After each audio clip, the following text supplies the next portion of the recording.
G'day whiskey lovers, this is Somewhiskybloke and welcome to Malts with Mates, where we talk to brand ambassadors and distillers from all around the world about all things whiskey. And today my guest is Billy Abbott of the Whisky Exchange, the Whisky Squad, Spirit of Matters, Spirit Judge for ADI, IWSC, WWA. I've definitely missed a few. Billy, what have I missed? What else are you involved in? I generally describe myself as somebody who does booze, and I just stick with that and don't go any further. Occasionally I try and make lists and then I forget things as well, then people tell me off. But yes, I'm a freelance booze person who also has a day job where I'm not a freelancer, if that makes sense. So yes, I am the content and training manager for the Whisky Exchange, which is a particularly unsexy job title. So instead, I am referred to as the Whisky Exchange's ambassador, which is sort of training and is basically what I do. I go and tell people about all the lovely things that Whisky Exchange does, and behind the scenes, I write blog posts, drink things, do project management. Who knew? And then outside of that, I run a whiskey club, as you say, called Whisky Squad. We're a London-based club. We are 10 years old this year. We missed our 10th birthday because it was in April. Hooray for lockdown. So that would have been our 10th birthday party. It's quite good though, because I was quite busy in April, and so it gave me an excuse to skip it. We will be doing a party later on in the year when we're allowed out again. And yeah, we're a 10-year-old whiskey club. We meet up every week, every other month at the moment.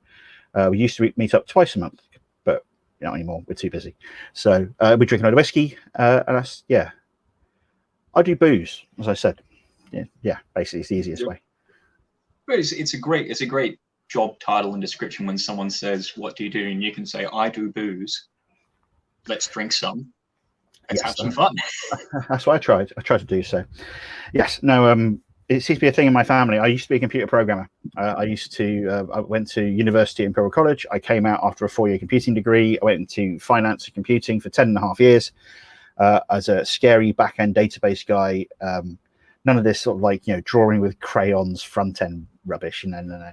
I was a hardcore, scary database financy guy. And my hobby was booze. And then I quit my job and went to work for the Whisky Exchange as a writer, writing words rather than code. My dad is an electronic engineer. And then after he was made redundant, he decided that he would then not go back into electronic engineering. And he worked at Mavis Brewery for a bit, and now has become a freelancing, a sort of boozy person for hire as well. But he works for the International Wine and Spirits Competition on occasion as a cellarman, as well as running a wine club in Sussex, which he's done for about 10 years or so. So he and I, we have a very worryingly similar job paths involving doing technology and going left turn into booze. So yeah, it's awesome though. And I mean, with all that considered, what are you drinking today? Right, I've actually started off. I said I was going to get a beer, but I've actually cheated in a way. Here we go. I have the joys of a Brewdog Lamb of God crossover. This is not a lockdown beard. This is not an ironic beard. This is not a hipster beard. This is a 90s metal beard. And Lamb of God are a particularly excellent metal-y band who I've been going to see since they formed. I think they used to be called Burn the Priest, and they had to change their name. Anyway, lovely little band. But this is a non-alcoholic beer from Brewdog, brewed over in the USA.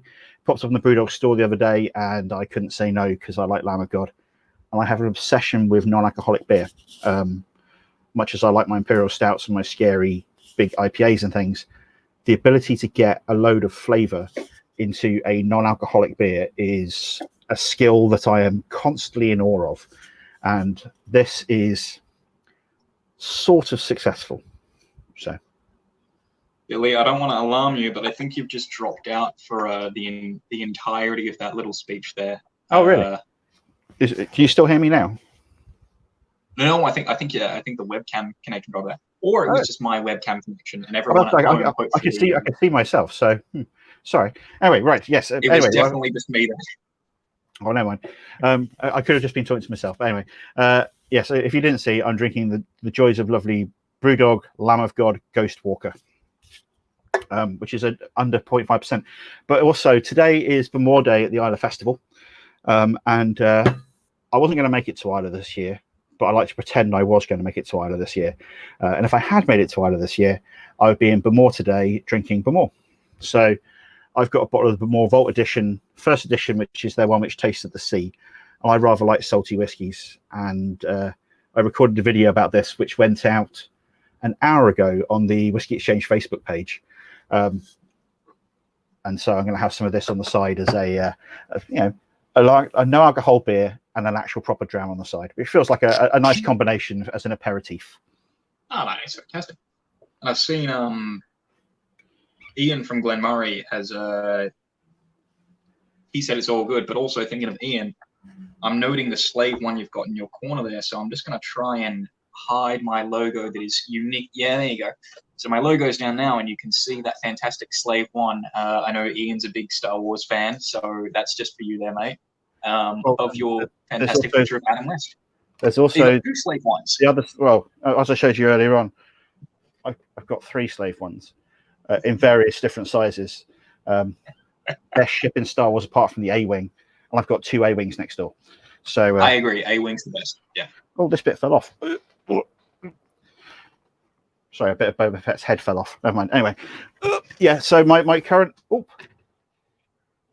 amongst my various obsessions, including booze and Lego and Star Wars, and many other things, but booze, Lego, and Star Wars, especially during lockdown, the Lego thing has become a particularly useful way of me sitting here going, I will build things and not think about the outside, which is basically what I do outside of lockdown as well. But it seems to work quite well at the moment. So, yes, I was telling you earlier on, I have this lovely little slave one here, which I bought some instructions off a man on the internet, and then bought all the bricks, and then, well, most of them, and built it. And it's not finished yet. I still have extra bits to add, but he's almost done.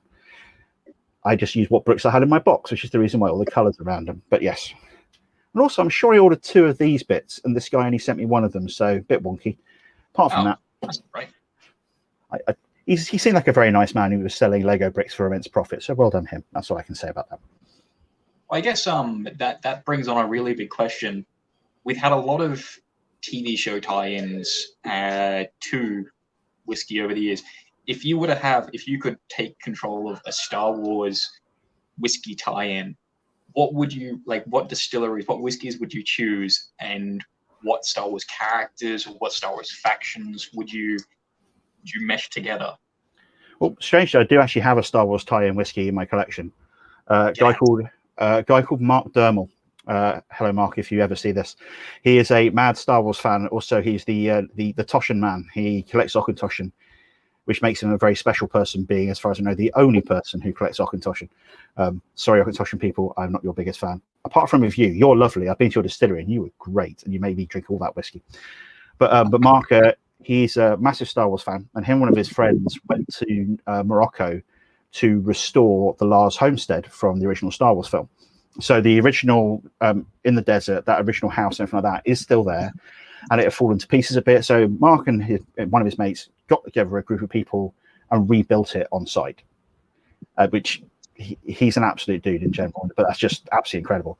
So in honor of this, they decided to release a whiskey. Mark being a big whiskey fan, so him and his mate got together, released one just for themselves, and then some people said, "Oh, can we get one as well?" So they increased the batch size.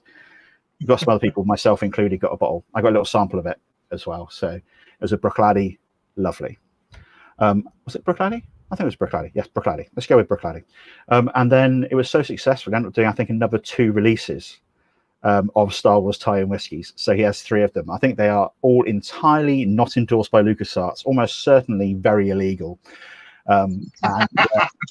So yes, if you get a chance to, if you ever meet Mark, say to him, well done about the Star Wars whiskey, and then commiserate with him about the love of Auchentoshan. But I don't know, what would I choose?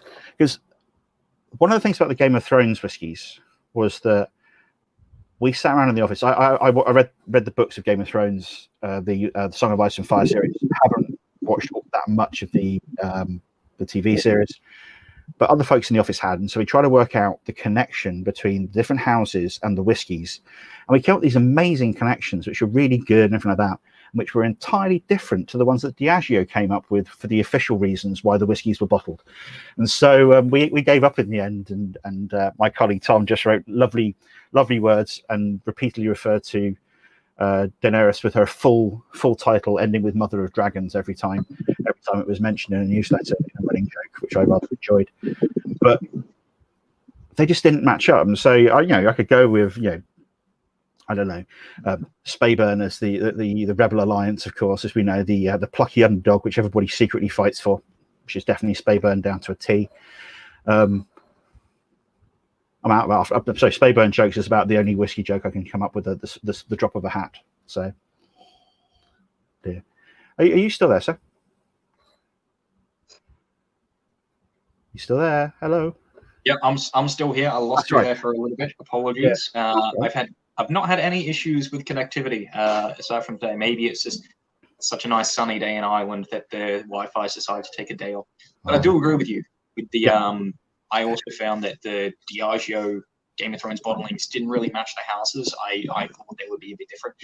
And also over here in Ireland, there was a lot of talk of, well, Game of Thrones is filmed in Ireland and Northern Ireland. At least get one or two Irish whiskies involved and on board, because I think that would have been fantastic to have a Bushmill somewhere along. I'm not sure where they would have gone, but I think that would have been a grand idea. Well, the problem with that is that Bushmills used to be Diageo's, but they swapped it for some tequila, and that's a small issue when it comes to Diageo trying to release a Diageo set, because no, it was a bit of a weird one. But again, a lot of the Game of Thrones things seem to be set around like this mythical the Wall, which is like Hadrian's Wall and the Picts in the north, and so it's all based around sort of Scotland, but that doesn't even work because most of it was in England. So who knows? But the only thing I really care about the Game of Thrones series is that there were two whiskies in it that were not brand new releases. The Royal Ochnagar is not available in the USA, nor is the Cardew Gold Reserve, and they were released as part of the set. Originally, it was meant to be for the US, and so this is a way of getting those two whiskies into America, which is great. However, now everything's on cheap, so that means that you can now get the Royal Ochnagar Game of Thrones version for significantly cheaper than the regular Royal Ochnagar 12-year-old, which is an absolutely great standard everyday drinking whiskey. So I was going to load up on that, buy a case, stick it in the cupboard, and always have whiskey to go and drink. However, I have now disappeared. Don't worry. My camera does this from time to time. There we go. It's back again. But the Klein Leash is a pretty much cask strength Klein Leash for almost no money in comparison to what you'd normally pay for a cask strength Klein Leash. So instead, I bought a case of that, and it's now hiding in the office, ready for me to bring home bottle at a time as I actually need whiskey in the house.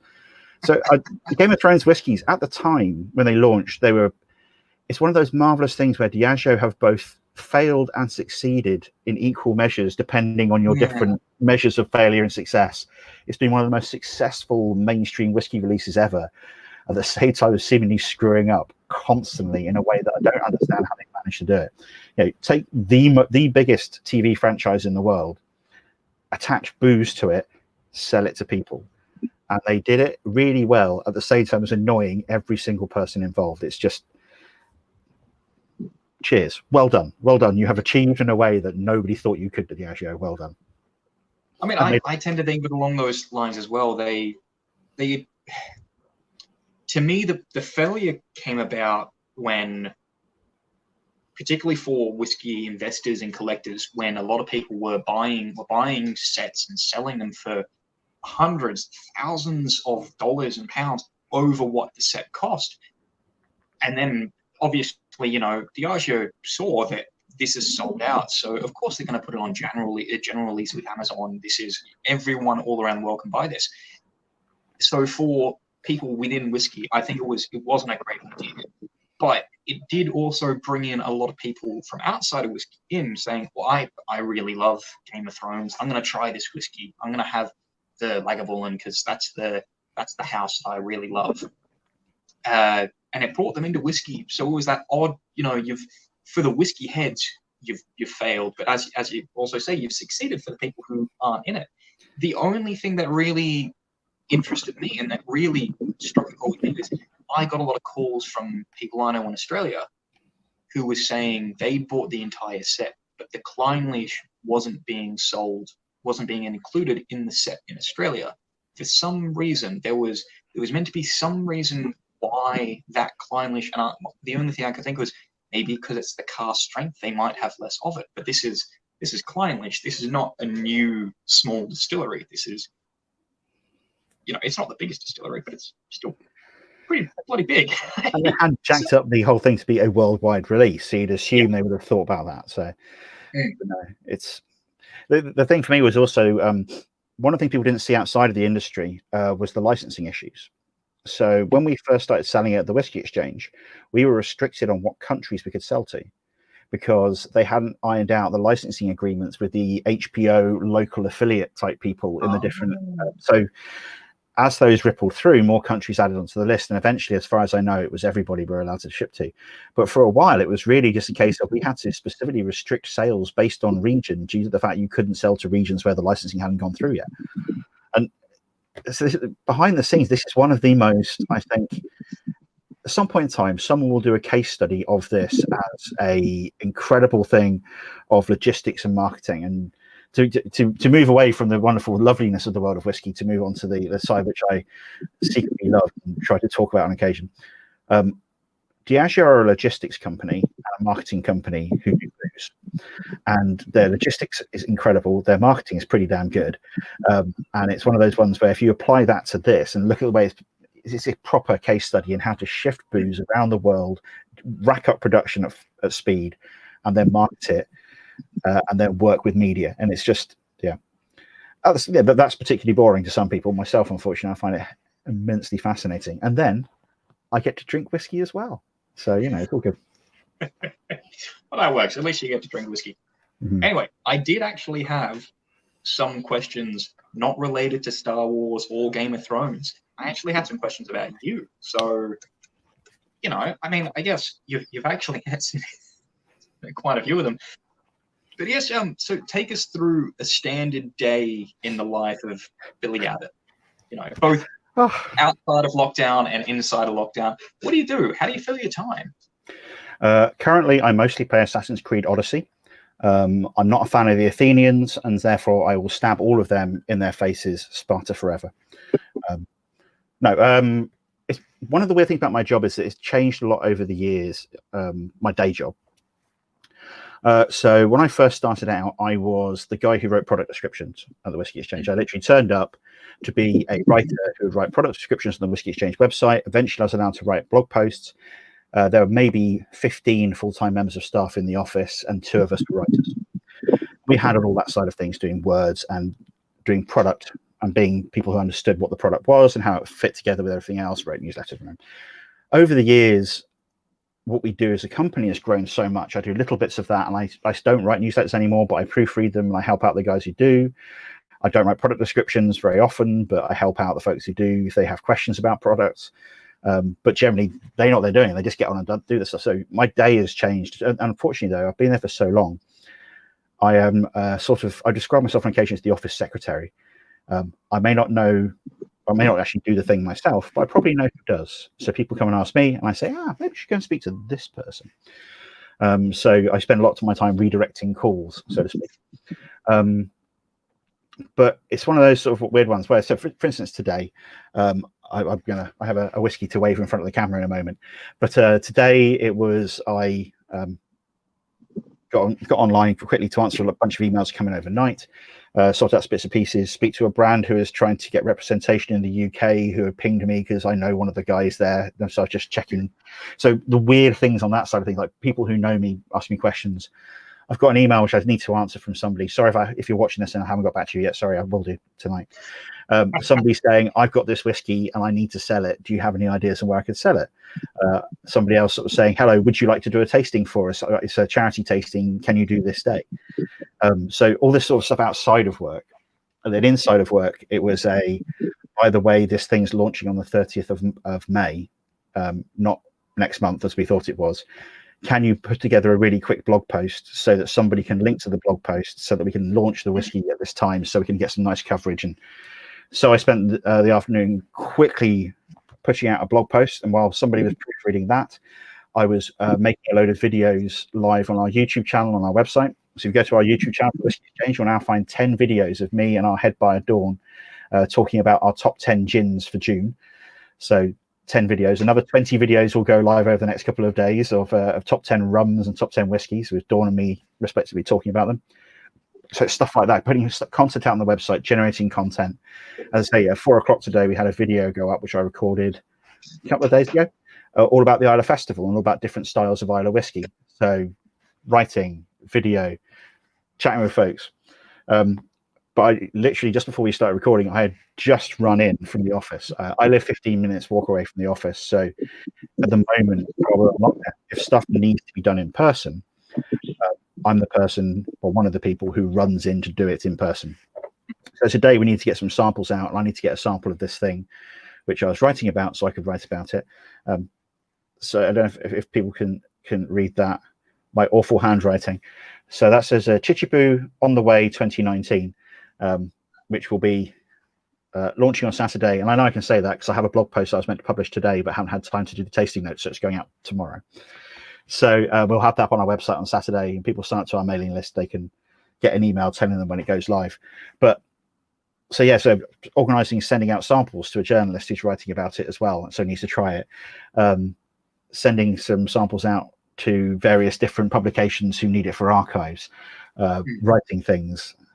Saying hello to the boss as well, because Sekinda was in the office, so it's just a hello boss, how are you doing? Good, right, okay, run away again. Picking up a load of booze I had on my desk. So yeah, and so it's one of these very weird things. I don't really have a typical day. I just have lots of different tasks that I do. It's generally all good fun, which is the marvelous reason why I still do it. So I did 10.5 years in IT and finance, and I love my job. So it's one of those things people often say, "Oh, you must love your job more now." It's like, no. My job now is great. My last job, that was really great as well. Worked for a great company. Of course, they've gone downhill since I left, but that's a different matter. I was sorry. Let's just there we go. Sorry. I was head of recruiting for graduate recruiting for software engineers. So I basically recruited lots of big people, got to talk a load, which you can probably tell I quite like doing. And yeah, it was. I was a trainer, taught people. I was a computer programmer, and I loved every moment of it. I slept with a laptop because I was on call for 24-hour call out for 10.5 years. With literally no days off.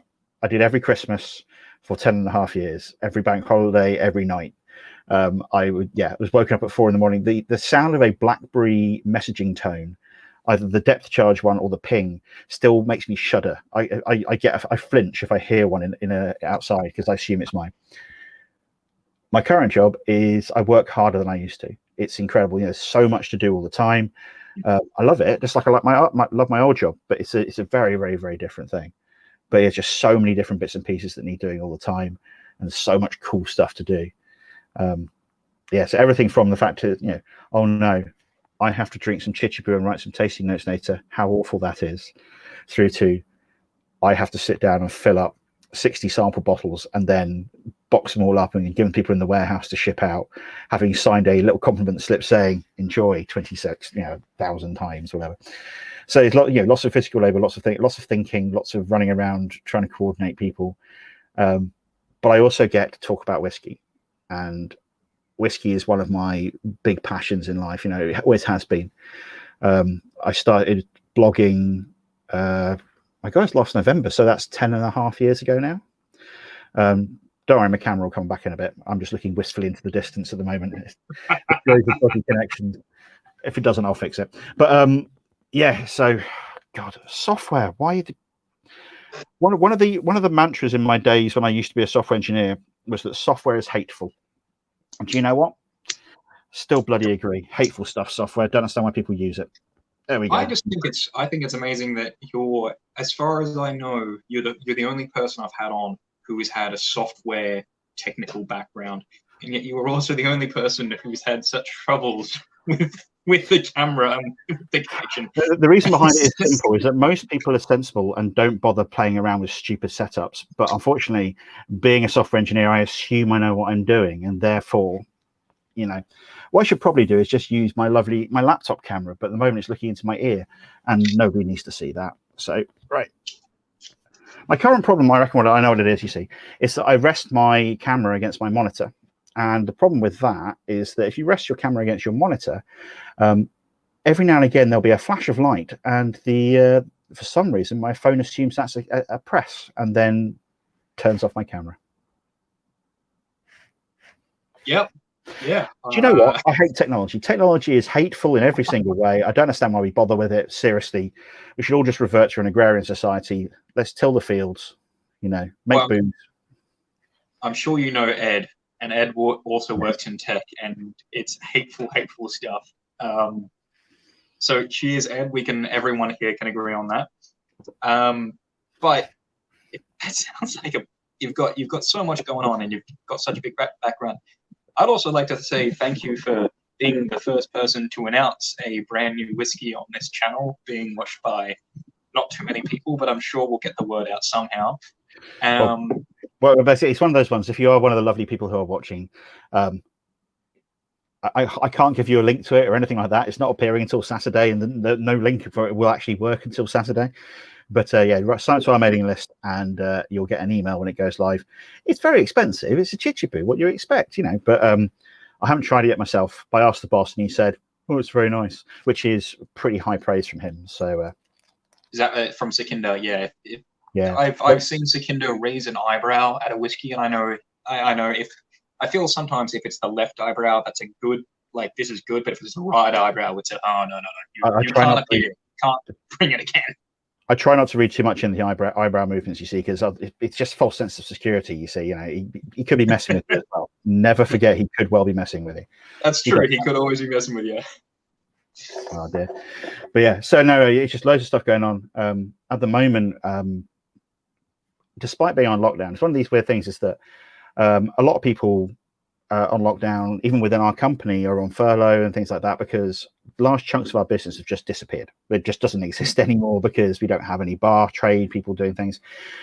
However, just for normal people buying booze, which is the side I deal with, I don't normally deal with trade so much. I deal with people who drink booze in their houses and wherever.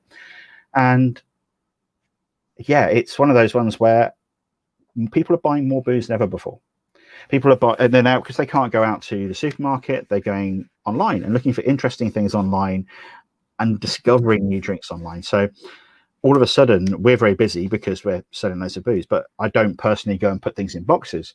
But what we're trying to do is we're trying to create an atmosphere where people can learn still. People can't go to our shops and learn about booze. So we've gone online. And so at the moment, we're recording a load of videos and putting out loads of content about drinks. So the one I did earlier on today is about Islay whiskey and different styles of Islay whiskey and Islay itself. We've done a load of stuff about wine and sherry and about beer and beer styles. We're going to do more stuff around whiskey going down the line, but with the Whiskey Exchange, we already have quite a lot of whiskey content. We're trying to show people other stuff they wouldn't necessarily expect from us as well. And it's just all about, at the moment, people want to learn stuff. They want to try new things. And we're trying to be a place where people can find those new things and also learn about them. So loads and loads of work, just constantly. And then the joys of almost everything I do can be done remotely. But every now and again, you need to actually physically grab a thing so you can drink it. And yes, that's why that's here. But and that's also why this is here. It is fantastic, and seeing what you guys put out is amazing. And also, I've spoken to a couple of people recently who they've said they want to order whiskey online, but they're afraid if they don't like it. And I've always recommended the Whiskey Exchange because you have the perfect measure, which I'm currently drinking the 2008 Millstone slightly out like people. And these guys coming back and saying, wow, the ability to actually, try before you buy, have a case of 30 miniatures sent out. And sometimes you get some where you're like, I'm never drinking this again. But if you had bought the big bottle for 60, 70, 80 quid, maybe more, you would really regret it. But spending £5 on a tiny little sample like that, which is, it's almost like being at a bar once again in the weirdest way possible. I guess that's what I want to ask. So, for 10 years you've had your blog, so you're one of the longest running blogs, one of the longest running people in whiskey.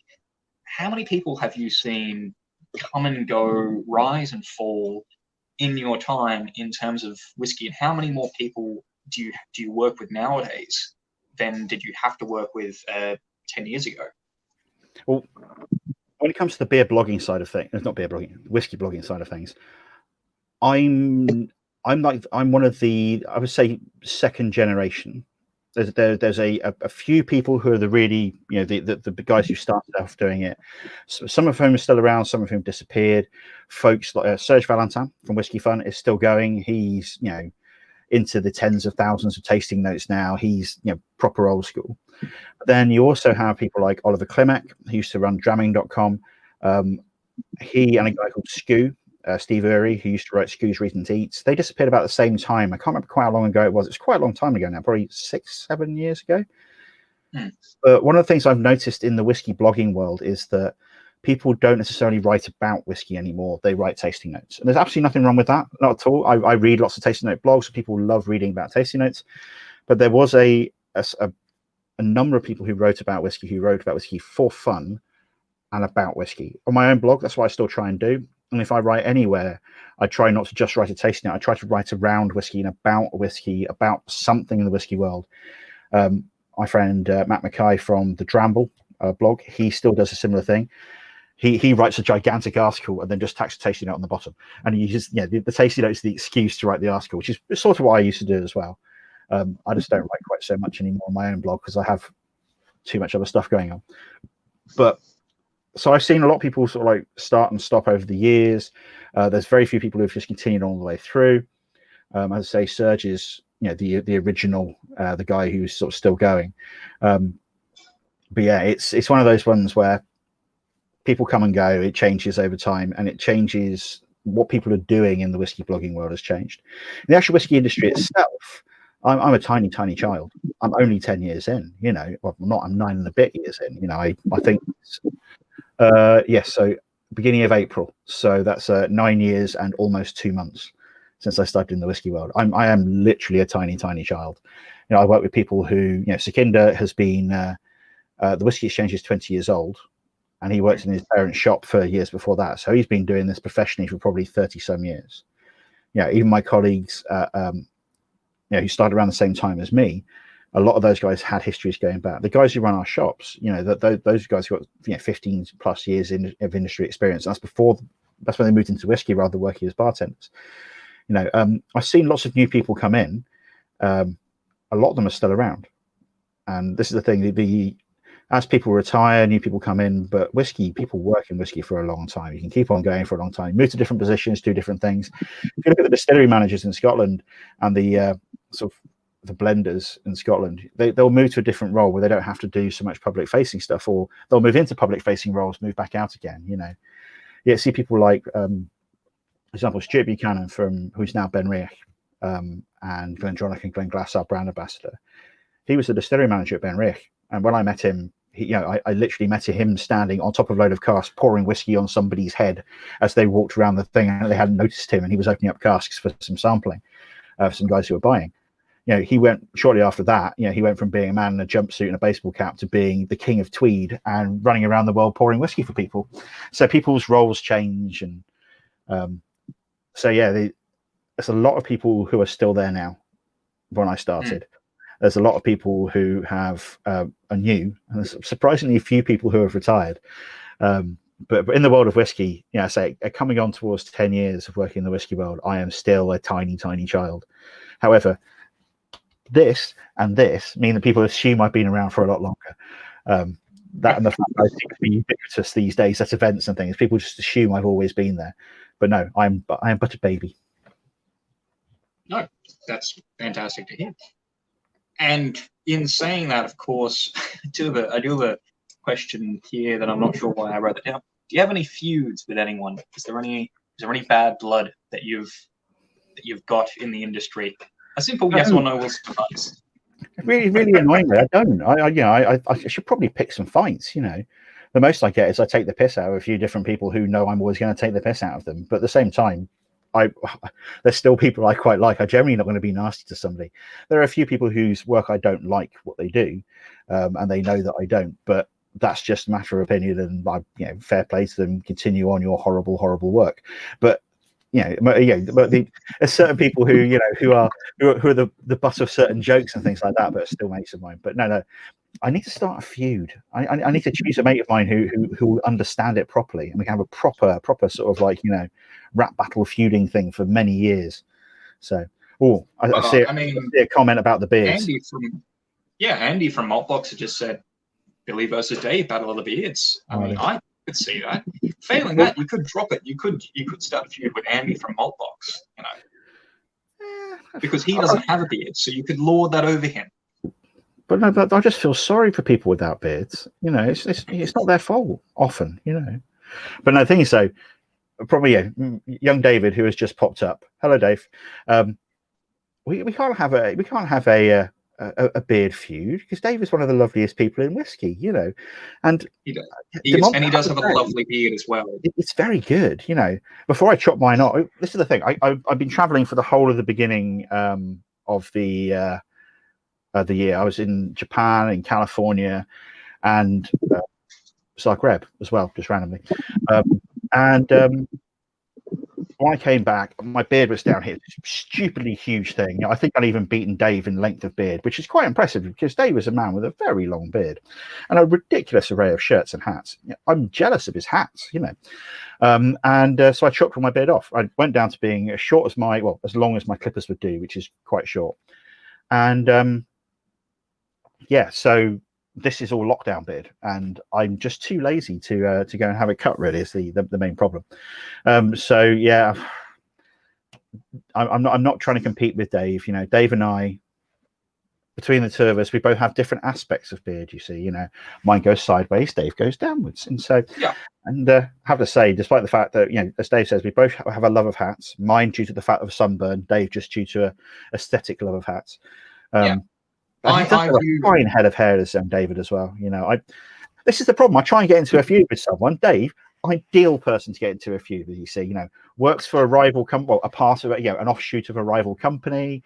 You know, I badmouth his whiskies in public all the time because you know, as a joke, because I don't tell my boss, but I may have anyway. I don't have any at all in the house. And even if I try and have a feud with Dave, I compliment his love of hats and say that his beard's nice. This is awful. You know, I'm not very good at this feuding business. Oh dear. I've got a candidate, Angus McRailed, who is an old and rare whiskey specialist who helps run a Whiskey Show Old and Rare. He writes a blog post which might involve some kind of semi-aquatic animal. But he's the one who's telling me I should definitely sort of like, you know, feud more. So I think I might just choose him. I feel that we could have an excellent, well-managed feud. So I can see that. I do want to say as well, I've just been thinking about it. I kind of view Dave's beard. Dave's got kind of like a wizard beard and a wizard look about him. You've got kind of like a professor look about you. I don't know if that makes sense, but just thinking about it now, thinking about your beard next to his. He's the wizard, you're the professor. You know, it's things that's gone back and forth over the years. You know, because it used to be I was definitely on the wizardy front, and Dave was definitely the more controlled and sort of like, you know, fisherman with his pipe type situation, and now it's gone the other way. You know, I recently. After actually pinging Dave to get some advice, I have bought a pipe, and unfortunately I've lost my cleaning kit and everything like that, so I don't smoke very often. So sitting there sort of puffing away on this pipe, looking, going, I looked like Dave a couple of years ago, and Dave looks like me a couple of years ago. This is, you know, he and I can just switch back and forward. Yeah. Oh dear, yes. But as Dave says, if we get together, we could take over the world. Yeah, Dave and I can no longer be in the same place at the same time, because if we touch, it will cause some kind of antimatter reaction and destroy the entire universe. So if you see me and Dave hugging, run for cover, because it could have gone. I mean, I do like Ed's suggestion of Marcus Beard Encyclopedia 2020. I'll just, from now on, if you're appearing on this channel, you do need to have a beard, which is going to make it awkward for some of my future guests who are female. We'll figure it out. That's just a matter of trying harder. You know, it's simple if you want to. So now I used to do Movember back in the day, and one of my friends, Charlie, she used to enjoy it every year, and she would come out to the pub and she bought a very nice ginger fake moustache. I can't remember what she called it, but it had a name, and she would groom it and she would wear it in the pub, and she came out to meet up with all the people who were doing Movember-y things, and I think she raised more money than the rest of us put together. So yes, there are ways around this, although I would thoroughly not recommend stick-on beards, because this is itchy enough. You know, you don't need to do that to yourself. It does get a bit much. I I do have one thing, because I've just actually realized we've been chatting for about 40 minutes about the best random shit I could imagine. But I do want to ask you one question and get your thoughts on one thing before we head into the kind of final thoughts in the quiz section, which I'm hoping everyone sticks around for. That'll be really fun. So I was going to ask, whiskey, we spoke about this before we went live, but whiskey has been growing more and more and more. If you went back 20 years, you would have arguably 5 countries that you knew produced whiskey. 10 years ago, you would have 10 to 15. Nowadays, you've got somewhere around 60, 65 different countries in the world produce whiskey. Of those kind of countries, where are you really looking forward for whiskey? Or if not countries, what regions are you excited about? It's a bit of a weird sort of mix here. The country I most want to try whiskey from, I've tried a whiskey from there once, and I'm fairly certain it was actually a rum, and that's Pakistan. Because as far as I know, there are 2 distilleries there. There's Murray and there's the other one. I can't remember the name of the other one. I've tried some Murray whiskey. Went to see the guys in Milroy's, and somebody had left them a bottle from a trip. They managed to sneak some out of the country, which is very difficult and thoroughly illegal by Pakistani law. But I've heard from friends of mine who know the distillers there, they do produce excellent whiskey there as well. Yeah. So I'm really intrigued to try some of their whiskey, which isn't just dodgy, what they call it, Indian domestic, IDW, something like that, Indian domestic whiskey, the stuff which is whiskey by Indian definition, not anywhere else. Yeah. Which varies from being rum to whiskey and everything in between. Outside of that, I'm intrigued to see how Australia goes, because Australia is now becoming a semi-mature market. Semi-mature seems a very weird thing to say about Australians in general, based on my experience talking to them. Anyway, no. If you look around, especially at the moment around Adelaide, the guys down there, there's a few distilleries doing really interesting things. I tried some stuff from Belgrove. I'm so bad with names. The guy who runs Belgrove is some like distilling legend, and the Peter stuff Bignell, he is an insane genius. Like I've never met anyone who just had more drive for sheer creativity in any aspect of life as Peter has in all aspects of his. He's amazing. He was at Whisky Live last year, and he was just wandering around with John. John, what's his name? John, who does lots of silly things with wine casks. He's also around Adelaide. Oh, I've got one of his silly bottles next door. I'm very sorry, John. I can't remember your surname. Dave, help us out if you're watching. If Dave from Boutique is helping out, I'm sure he can answer. Yeah. Well, so I'm sure I got one of his samples. I have one of his samples here, but I've just moved it. It's got his bloody name on it. Anyway, Pete was just walking around, Pete Bignell, and he literally was just walking around with a leather hold all in one arm, because he was always about to leave Whisky Live. It's like, I'm just on my way. But then he would just bump into people and just start pulling out these incredible sample bottles, just little plastic bottles he filled up before he went. It's like, I did this one in the beer cask. They try this, and it was just. I still have some at my desk at work, and I keep on meaning to take him home because absolutely stunning. So, have you found out which John I'm talking about? No, I actually don't, but I have the imperfect list of Australian distilleries and independent bottlers from the Whisky Academy Australia, which is fantastic, and it shows and lists. Jesus, this is the best way for me to show something. There's about, even on this list, and this list is 2 years old and horribly out of date, there's 100 distilleries on there, and that's not counting all of the distilleries that were opening at that time or they didn't know about, or maybe said no, we're not on the list. You've got such a huge pool to draw from. I just wonder if you're talking around Adelaide, you're not talking about Adelaide Hills Distillery, are you? I think I might. There's one next door to it. Oh dear. I'll say, if you can fill time for a second, I'll go and get my stupid bottle of whiskey and I'll show you the ridiculousness that's coming out of these guys. Give me 1 second.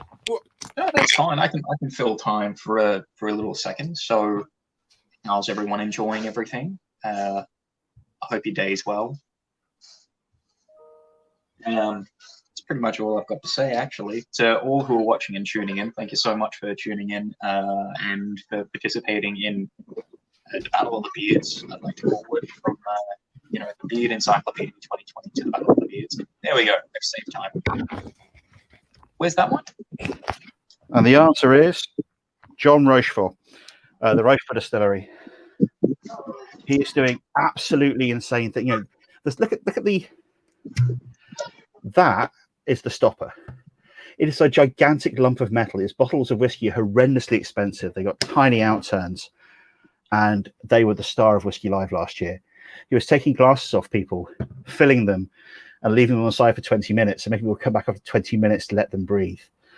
And he gave me his present once. He gave me one of his 8 empty bottles. So he only took 8 bottles to the whole of Whiskey Live. This weighs like a kilo on its own. It's ridiculous. But no, he was doing things like he dumped wine casks at the distillery. So people can bring their wine casks to the distillery. They can dump the wine, roll them like a couple of meters, then fill them with whiskey. So they're as fresh wine casks you can possibly get. Yeah. Just talking about when he does his own spirit, he varies the yeasts based on the action of the bees. So he sees what the bees are doing, what plant flowers they're pollinating, then uses yeast isolated from different flowers to fit with the seasons. He's an absolute nutter. I have a large amount of time for him. What was the name of that distillery? So, but no, this is something Australia. There's stuff like that. There's little distilleries doing weird things. There's more established guys, but even the more established guys, Starwood, one of the most established distilleries over there now. They're not sitting around doing nothing. They're doing interesting stuff. I had a chat with David Tarley for World Whisky Day, and he's just sort of saying, "Yeah, we've got our new thing, twofold." I'm not entirely certain we can call that because it's not single malt, and so we can't call it that in the EU. And yeah, tastes nice though, and and that's the whole thing. They're just making incredible things, and their ginger beer cask as well.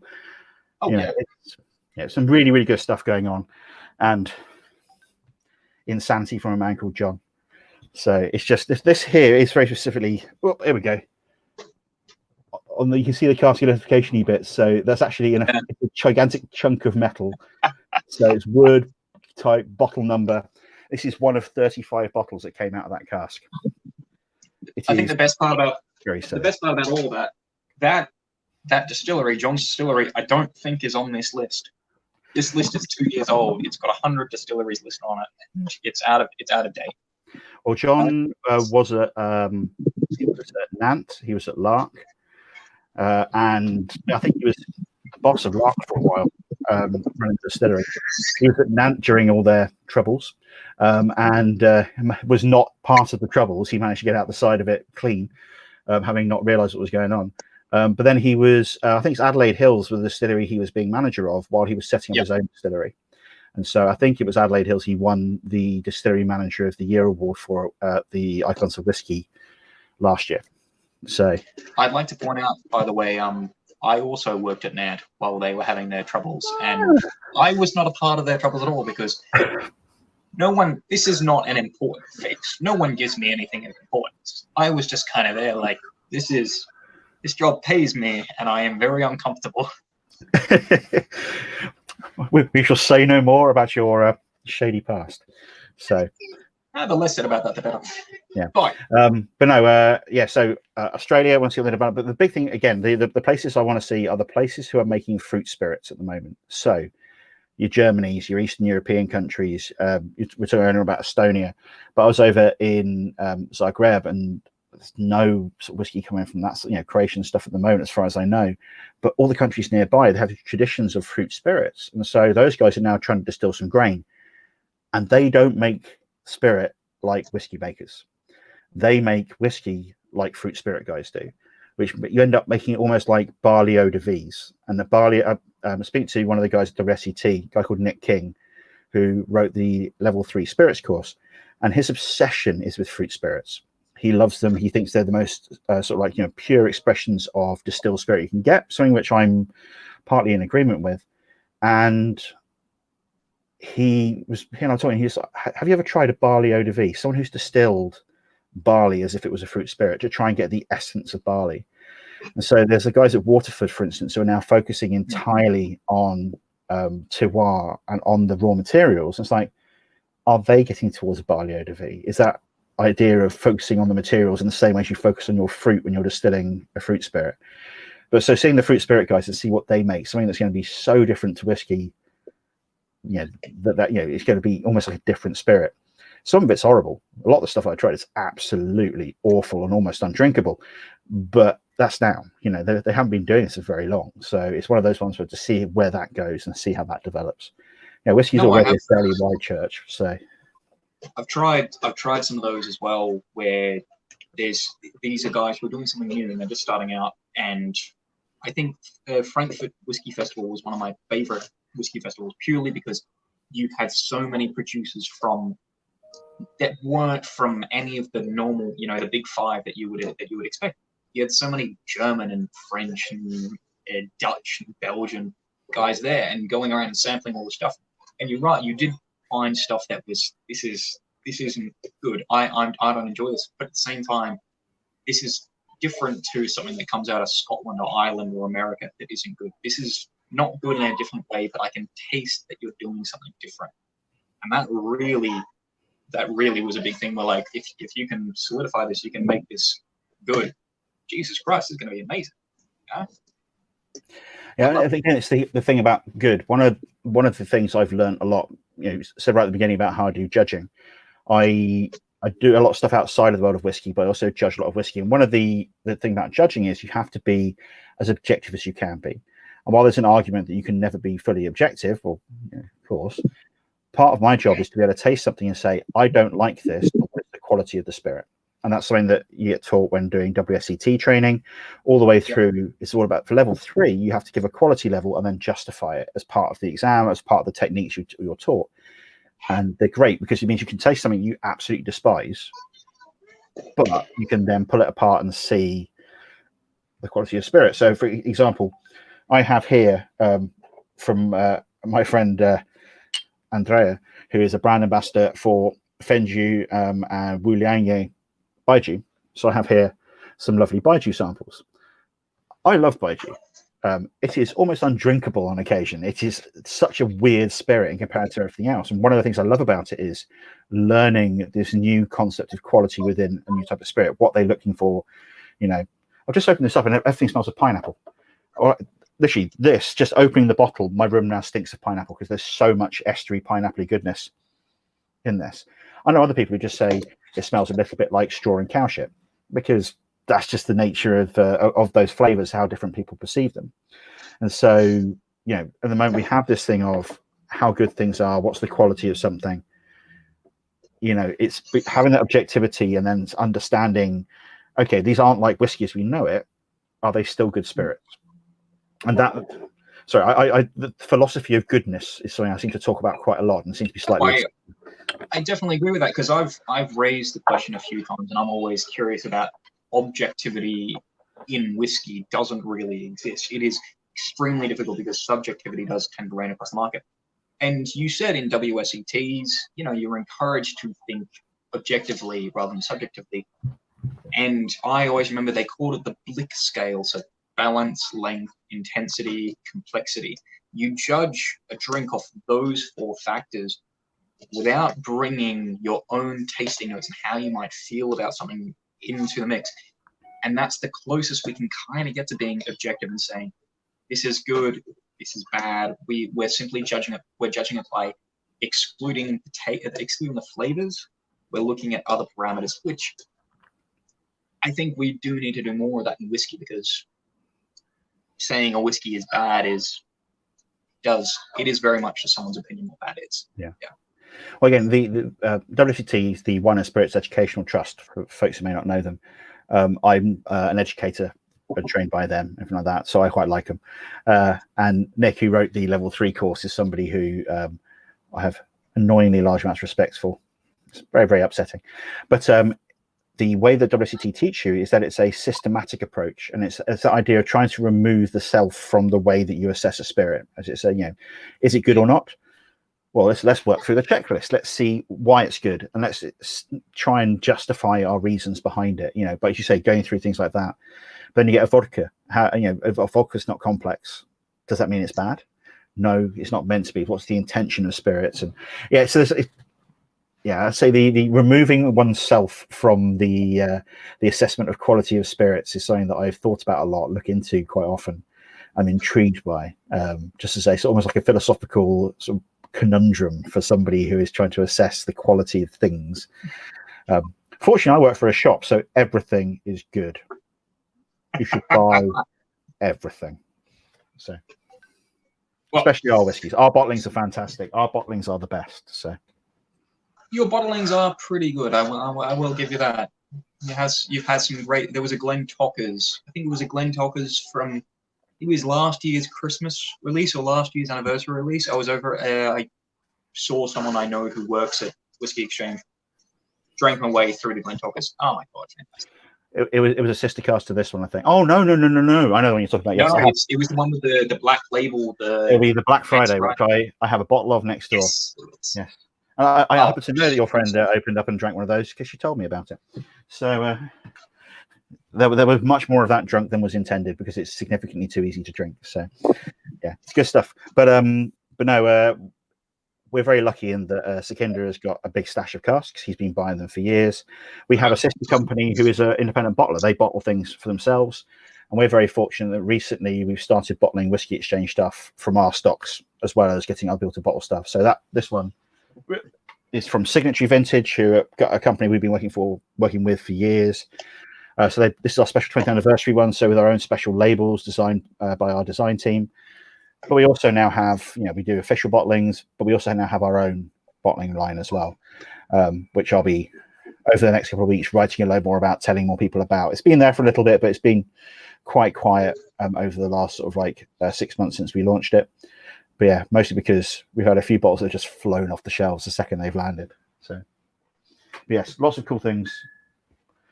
Too much nice whiskey. It's a very, very hard life. I don't know entirely how I deal with it. Sometimes it's just such a chore.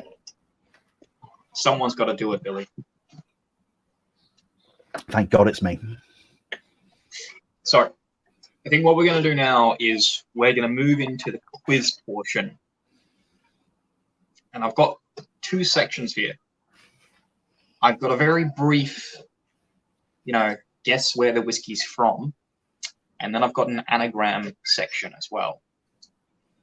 So this is obviously going to go really well.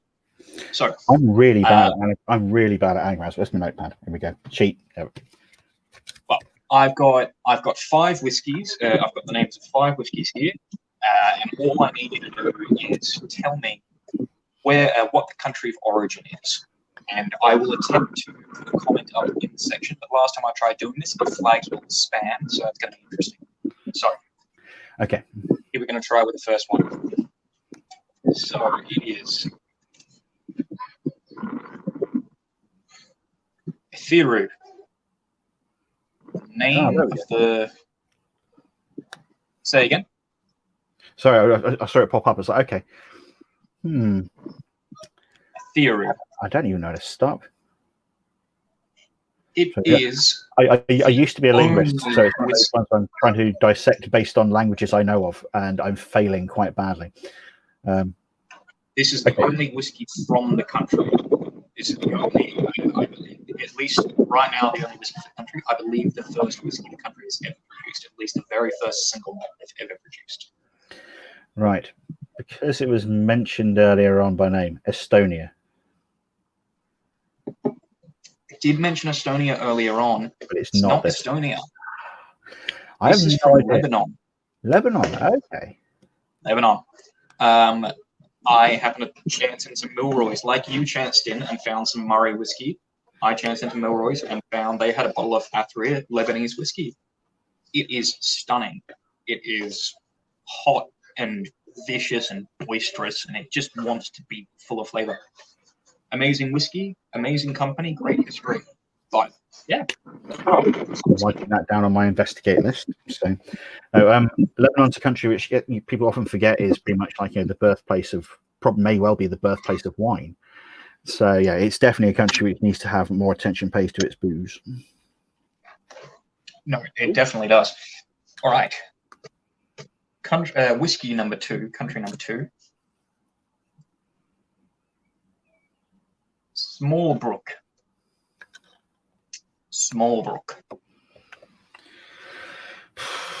It's not going to be an English-speaking country because that'd be way too easy. And this is, I say your poker face is pretty good. Yeah, well done. You know, not even a. Sorry, you I can did tell you, think. Just making sure that you hadn't I frozen. can give you a, I can give you a continent if you'd like. Oh, go for a continent. Yes, please. It is European.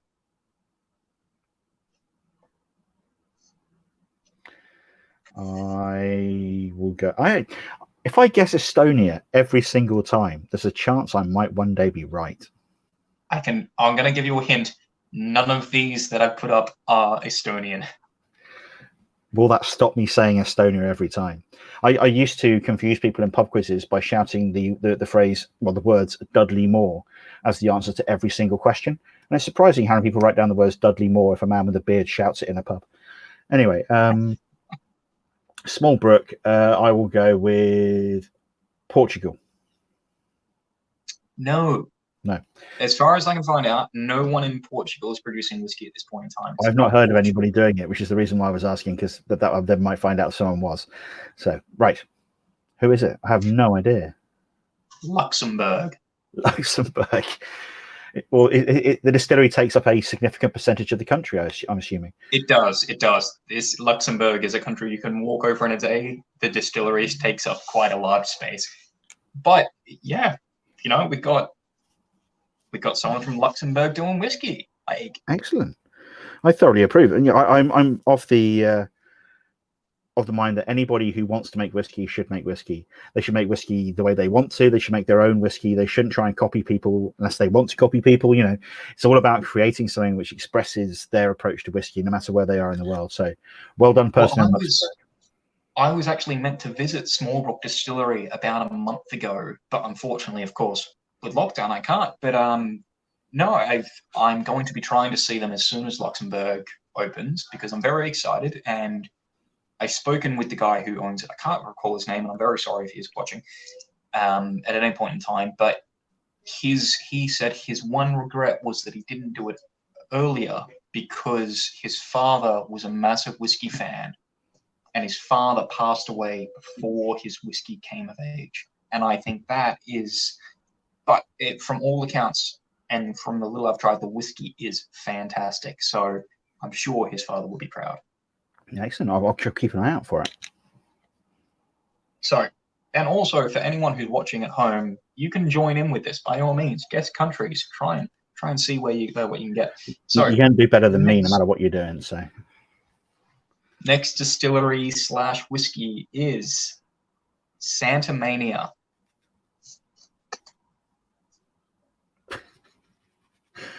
I'm gonna continue.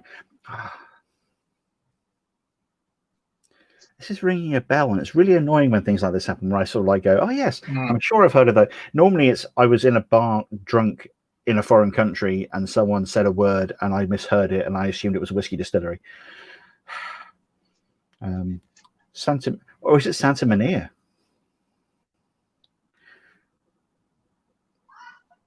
Mallorca. It's not a country, it's an island though. There we go.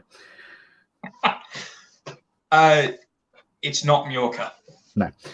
They're already making enough Mahon gin to sink a ship, so you know, cause holiday makers to have horrible regrets. Good stuff, Mahon. I like Mahon.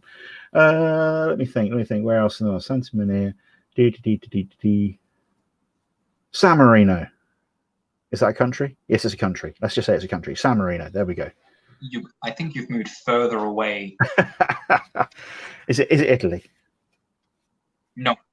San Marino's in Italy. What am I talking about? All right, I have no idea. It's Spanish. Spanish. Oh. Mallorca's part of Spain, so by synecdoche, I win. No, I don't. Yeah, you've got to remember, I'm an ignorant Australian, so I don't know anything about your European geography. Sorry, European until the end of the year geography. I had to get one in. Anyway, that's one. That's one. Okay, we're allowed that one person sat in Ireland. Grr. Anyway, right. So yeah, Santa Maria. So Spanish sounds about right. So yeah. Oh, I should have gone for the mainland. They launched, I want to say, 8 months ago. They're from one of the largest cities. Like I've had a bit to drink, and I can't remember which one, but Santa Maria. My butchering of the name probably didn't help. Oh no, you said Santamania, and that was a good deliberate blind. Well done there. Good. I saw through your ploy though. Don't worry. So where are we going now then? Right. Next one. The next whiskey is De Molenberg. Just trying to think. Netherlands or Belgium? De Molenberg. Netherlands, potentially. What am I doing? I'm going to say Netherlands because De Molen's a brewery in the Netherlands, which I've been to, and I know they make whiskey, but they don't call it De Molenberg. But it sounds about right for that sort of thing. Yeah, I'm going to stick with the Netherlands. You are literally one country away. It's Belgium then, isn't it? It's always bloody Belgium. Yeah, it's Belgium. I don't want to sound very rude here to the lovely people of the Netherlands or the lovely people of Belgium, but when it comes to your boozes, I have constantly mistaken one for the other. I'm getting better at the moment due to the fact that I've been to Amsterdam a few times recently and I've been to Brussels a few times recently, and so consequently I'm managing to separate. But the second you start getting in between, I get very confused. I was still convinced for a long time that the De Leiter brewery was in the Netherlands when actually I think that's De Ranke rather. Anyway, yes. So Belgium, top place for booze in general. Netherlands as well, but both countries great for booze.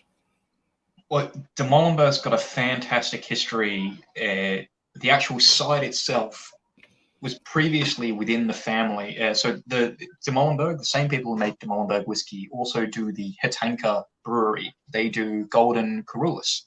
Oh, the Carolus stuff. Oh, okay, yeah. I've met the guys from them. I've drunk their whiskey, so I now feel very, very foolish. Oh, their whiskey is actually, it's the Golden Carolus beer with no herbs and spices, but they just use their standard beer for the wash. And it's fantastic. It's in Mechlin. If you want to find out more, I've actually done a review on it. I can't remember what it's called, but if you go on to somewhiskybloke.com and search De Molenberg whiskey, you'll find it. I'm sure it's there. But I would definitely say when you get to Belgium, who are meant to be opening up on the 15th of June, go to Mechlin, go see Hetanka Brewery, which is fantastic, and then go and see their distillery. Absolutely amazing. I say Mecklen's fairly easy to get to as well. I'm fairly certain I've been through it on a train on my way, my yearly pilgrimage over to Nijmegen for malt stock. Yeah, so Mechlin. So you have, I think it's Brussels, Mechlin, Antwerp, and then you go into Netherlands. So if you get a train from Schiphol Airport to Brussels, you will generally stop at Mechlin or at Antwerp. Antwerp, by the way, fantastic place. Lived there for a couple of months. Absolutely stunning. I did last year. I did on the way to Maltstock. Me and my mate Connors of various whiskey-related things fame. We did a little beer tour around Netherlands and Belgium before we ended up on a train all the way up to Nijmegen. So yeah, we did Antwerp. I think in the end, Antwerp may well have been my favourite of all the places we visited.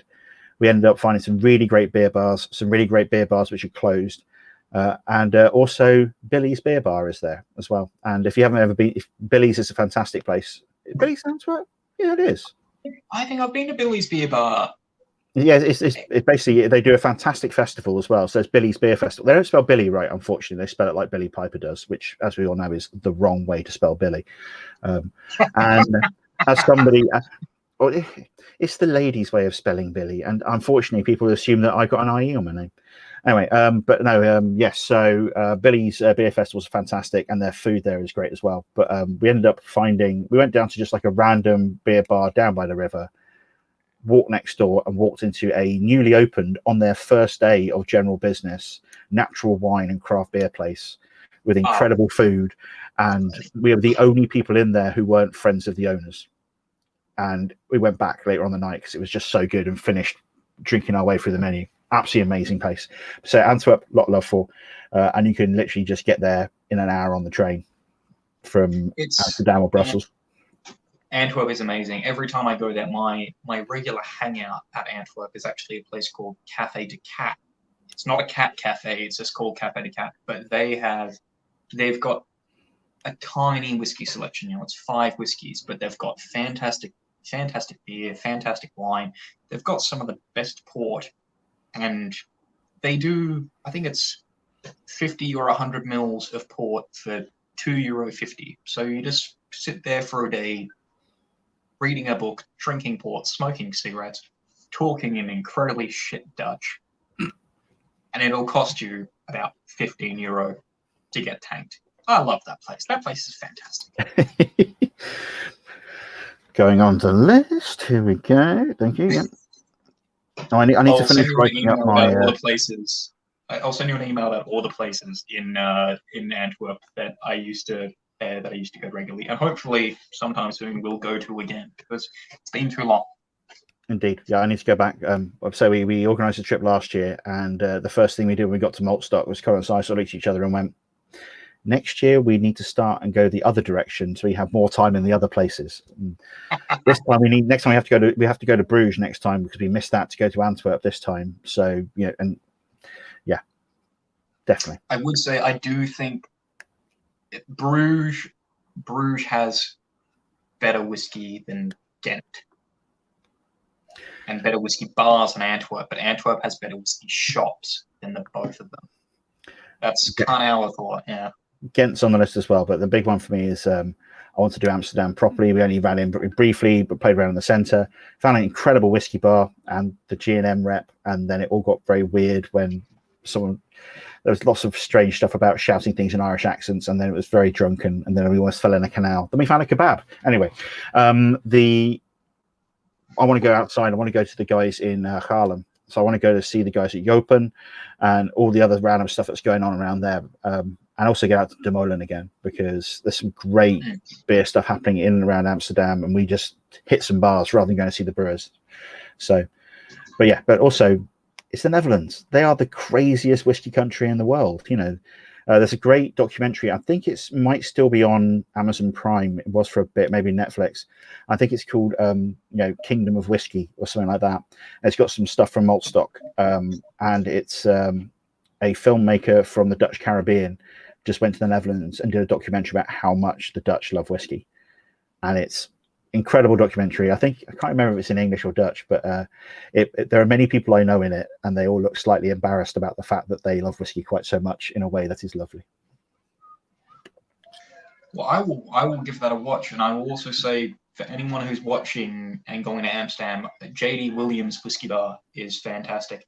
The worst thing about Amsterdam is the first time I went there, I spent 2 days at a beer bar that also had, because the Dutch have an independent bottler, I think it's a Dutch independent bottler called The Ultimate.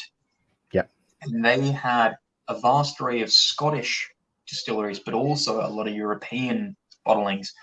And I've been to Antwerp a dozen times for fun, a dozen times for work, and I've not been able to find that bar again. And that is the most annoying thing, because I want to go back and I want to sample that range, because they had 40 different taps, they had 50 different whiskeys. The entire bar was the size of my room, if not smaller.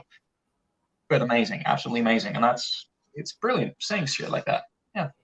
Yeah, no idea. One day we will be allowed to travel again. Until that time, I have photographs to look at. I've got beer around the house. It's all good.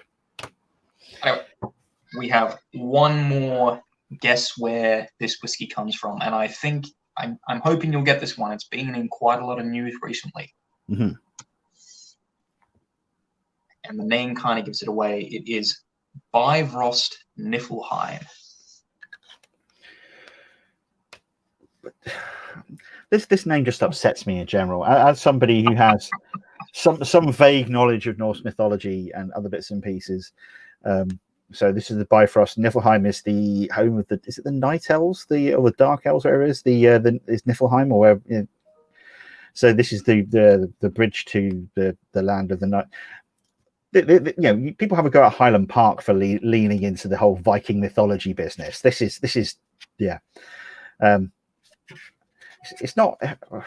It's not named after some ridiculous dark metal band or something, is it? Because I've had enough. No, of those this is very much in a country that this is appropriate for the country of origin. Okay, so Norway. Yeah. I'm about to say, because the Finns would have significantly more S's and A's than umlauts on in it. The Danes don't engage with that sort of thing, and the Swedes have got too much whiskey going on as it is. So sounds like the Norwegians. Well, Breivor Sniffelheim is, I believe, the newest whiskey from Norway. It's definitely the first release from Aurora Spirits, the northernmost whiskey distillery in the world. They're about 5 meters from the Arctic Circle. The distillery is based within an old Cold War bunker that I believe was built by the Nazis during their occupation. This is like, when I heard about this whiskey, it was one of the most amazing things that I ever heard, because everything about it is just chock full of like, holy shit, why have you decided to make whiskey here? It's fascinating. They released their first whiskey a couple of weeks ago. If you can get yourself a bottle, definitely do. I could not get one to Ireland because tax reasons, but yes. definitely, yeah. The fantastic tax in Ireland. Anyway, I have. After that, so far you've scored 1 point. And this is going to be extremely fun. I have some anagrams here. Now, the anagrams I have to hold up because last time I tried typing them into the comment section, it flagged them all as spam. So, good work. Here we go. Right. Here is the first of 5 anagrams. A hardening ab. Anyone who's watching at home, please feel free to make your suggestions. Now, I will say with these distilleries and the anagrams, these are all Scottish distilleries.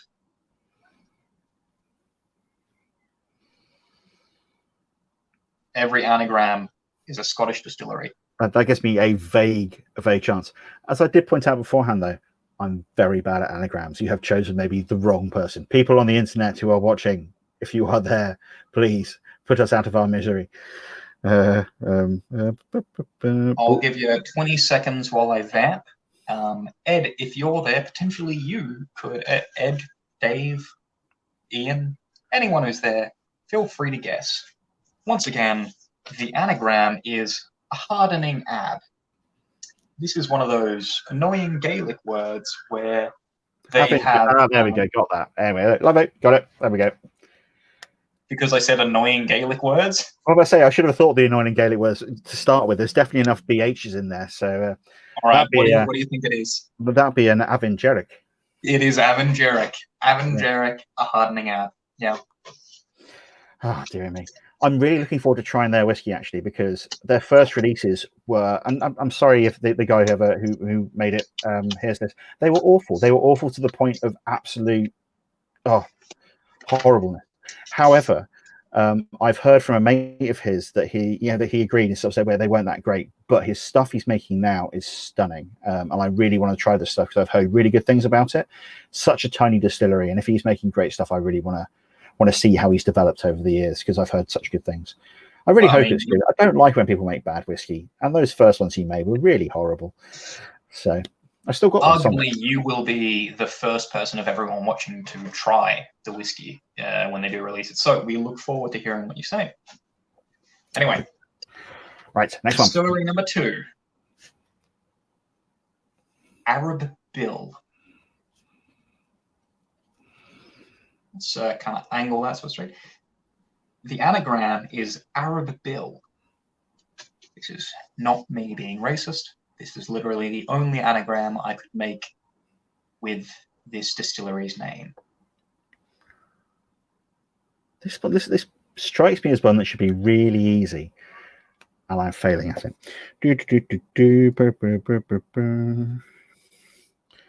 It's not Daft Milk. It doesn't have any other letters required apart from the ILL. So that's really and the D. It also doesn't have a D or an F or a T. So, you know, as I say, most of the letters, or an M. So that's all of the useful letters apart from 4. And 2 of those are repeated. I'm just trying to buy myself time here. And blah, blah, blah, blah, blah, blah, blah, blah, blah, blah, blah, blah.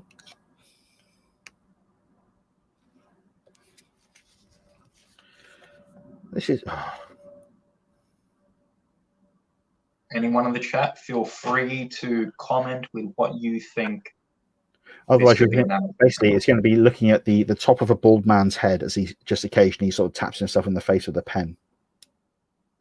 Yeah, I mean, they're also looking at a young bespeckled man, also with a beard. They're all looking at a younger version of you holding up a card that says Arab Bill. This is not a good screenshot for this contrast. I feel this is what it's all about when it comes to the whole sort of like, you know, content. You need contrast. You need, you know, breadth of I'm failing on this one. Oh, wait a minute, unless it's double. No. This is, well, Mick from Still Surreal could not get it either. This is Bal Blair. So one of my favourite distilleries then. There we go. As I told you, I'm rubbish at this whole anagram business. Okay. 3 more. To be fair, you got the first one incredibly quickly. When it comes to dodgy Gaelic, I'm pretty good at that, but you know. Now, third one. I'm really proud of this one because I did not realise the distillery was an anagram for this. Lone Fir. If you think of some nursery rhymes or some old children's stories, not the ones I grew up with, but the ones that, you know, the British grew up with and the Europeans grew up with, but this is, I'm very happy about this.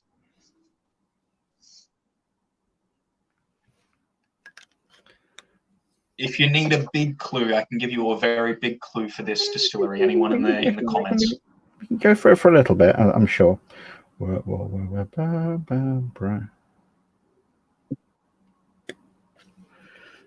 so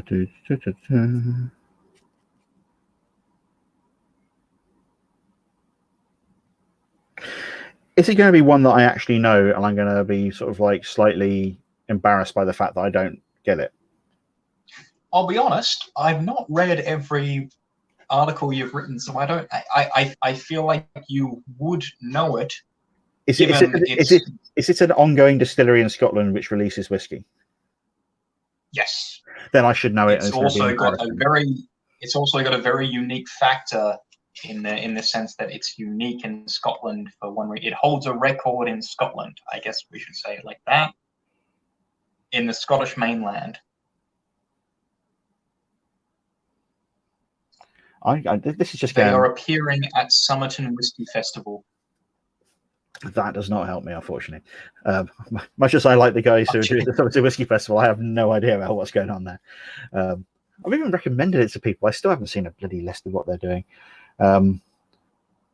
Let's just go with Speyburn and leave it at that. Burn was correct. It's Wolfburn. Bastards. Because I'll huff and I'll puff and I'll I see your house down. Anyway, they don't count. They're a new distillery, therefore, you know, I wouldn't want to, sully my brain. A new distillery, you wouldn't have gone there. They're more than 3 years old. They're less than a decade. I don't know. They're not been around for a century. I deliberately don't remember them. Well, I don't know how long these guys have been around for, but your next anagram is ale skirt. Ed, I apologize. We missed you for getting the anagram of Wolfburn, but congratulations. Your next anagram is ale skirt. These guys are well established. They've got a K in as well. The K is a really useful thing in there, which I should mean I get it immediately and won't. We have mentioned them, or we've mentioned something about them during this chat. Yeah. I have a bottle in the cupboard that I was debating about bringing out rather than this, and I decided that I would go for the slightly peatier of the 2 options. That distillery being another one which is peated, but only to sort of like a much lower level than 11 ppm. I do. Talisker. There we go. Marvelous. Talisker. It is Talisker. You are completely correct there. 2. Ale skirt is an anagram of Talisker, which is I like anagrams. Not because I'm good at them, just they're funny. Oh, I like anagrams as well, but as you can tell, I'm absolutely atrocious at trying to solve them. Now, I've got another distillery with a K here. Lick No Ham. Right. Excuse me. Right. They're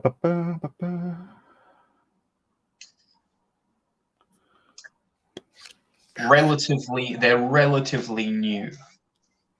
Yeah. I'll give you that.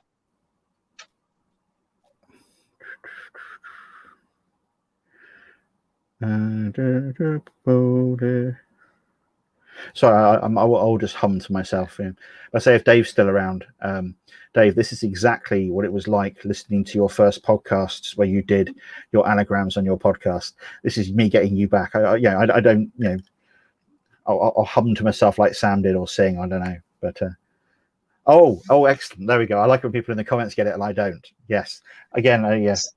Thank you, Ed. Thank you for saving me from myself. This is the thing. You're the first person I've had on as well who has been able to see the comments. No one else has been able to see them for some reason until I put them up. But now you can see them, and Ed has given you the answer. There we go. I'll click on this little window here. I can no longer see the comments, so I will join in properly, and I will not know that this is Kilchoman. This is Kilchoman. Ed, very well done. Billy, I do believe you would have gotten it anyway. Well, as you can see from my writing here, I got the CH in the middle of Kilchoman, so I was very, very close. Well, I've got a few more. I had some extra anagrams in case there was a bit of cheating, or in case Ed was here, because I knew he'd get them. Now, right.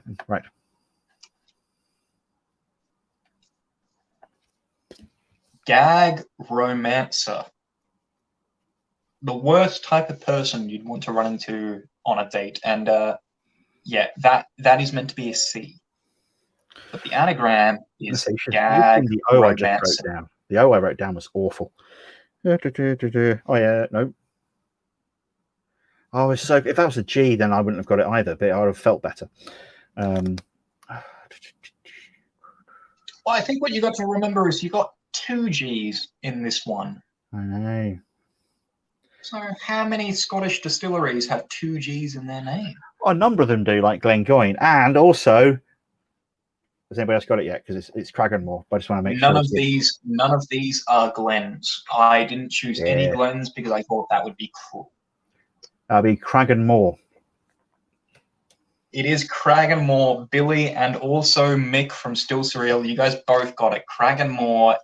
Mick may have spelt it wrong, but it is Cragganmore. All right. I'm just turning pad sideways. I'm running out of space.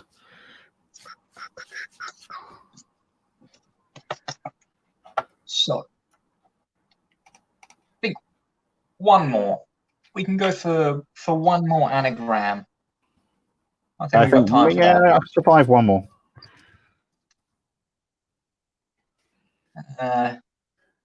Me no monarch.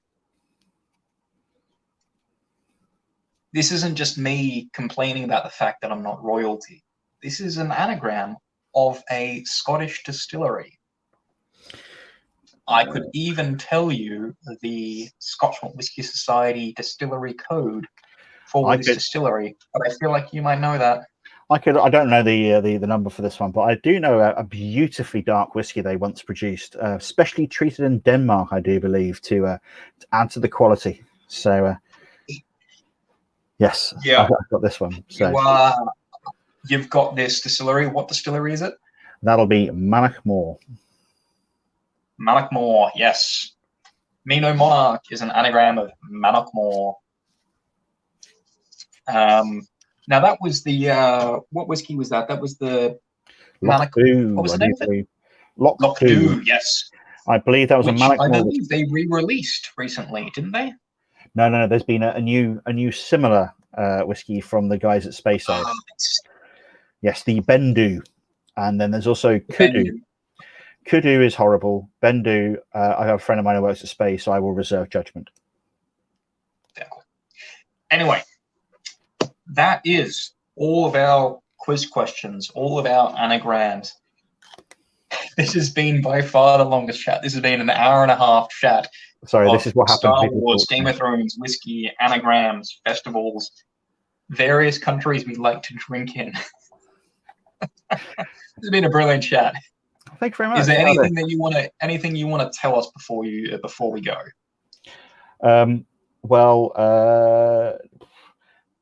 Please continue to drink whiskey. Please continue to pay my salary. Sorry, please continue to buy whiskey from the Whisky Exchange, which is similar.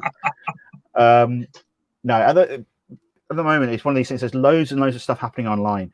So if you're a whiskey fan and you want to do stuff online, we're having a chat now. There's this sort of thing going on all the time, all over the place. Get involved.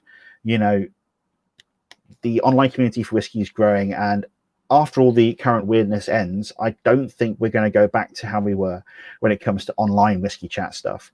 There's loads of cool things going on. I'd say tonight I've got having a chat with you. I'm currently half an hour late for a sake seminar, which sorry Natsuki, sorry, but I'll be watching that later on. Regionality and sake. I've got a virtual pub meet up with a bunch of my mates from university who'll be meeting up since we left and while we were there. So we're now 25 years worth of meeting up on Wednesdays and Thursdays down the pub. And I'm only making it because we're doing it online. I've got a gig to go to later. I've got a tasting I'm running tomorrow online. I've got video. There's stuff happening all over the place. And this is me who tries to get involved in too much stuff. So there's loads of great things out there. Get involved. And the most important thing of all is continue to drink great drinks, because if people keep on buying them, then the producers can keep on making them. But mostly, buy stuff from the Whisky Exchange. That's just it, really. Just do that and you'll be fine. But that we will. Anyway, guys, I've been Some Whiskey Bloke. This is Billy Abbott of the Whisky Exchange, Spirit of Matters. Can I get all of these back up again? The Whisky Exchange, Spirit of Matters, Whisky Squad, ADI, IWSC, WWA, everything you can think of. It's been fantastic to have Billy on, and guys, thank you all for watching, and we'll see you next time. Bye.